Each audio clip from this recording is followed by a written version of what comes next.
I know a lot of people in Michigan that are planning to vote for Trump, and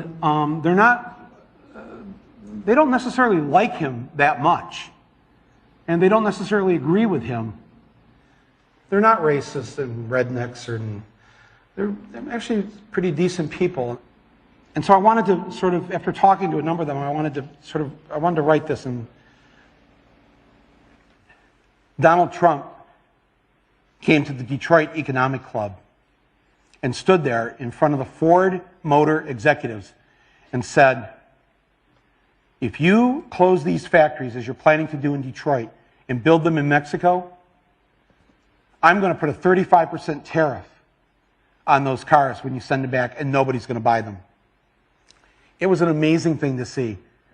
No politician, Republican or Democrat, had ever said anything like that to these executives.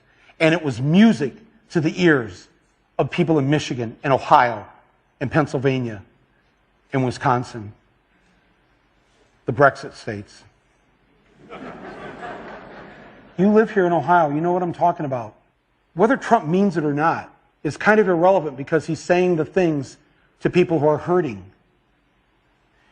And it's why every beaten down, nameless, forgotten working stiff who used to be part of what was called the middle class loves Trump. He is the human Molotov cocktail that they've been waiting for.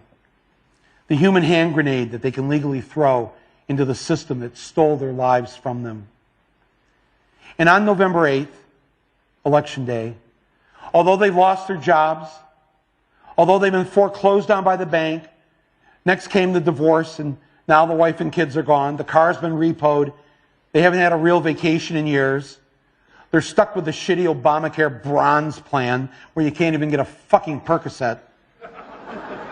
They've essentially lost everything they had, except one thing. The one thing that doesn't cost them a cent and is guaranteed to them by the American Constitution, the right to vote. They might be penniless, they might be homeless, they might be fucked over and fucked up. It doesn't matter because it's equalized on that day.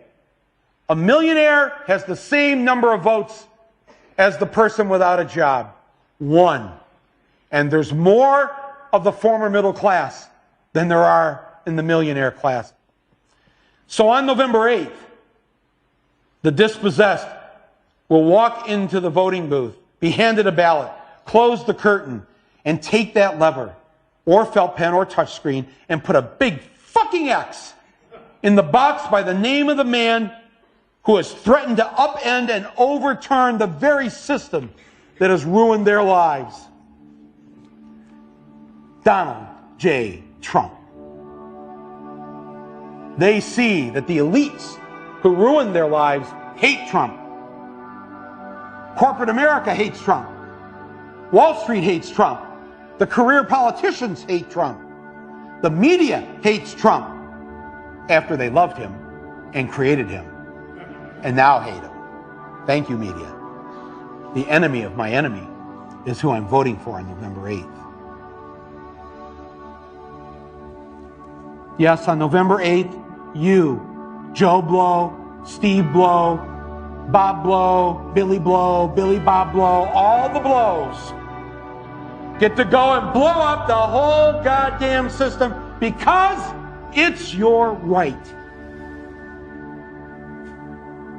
Trump's election is going to be the biggest fuck you ever recorded in human history.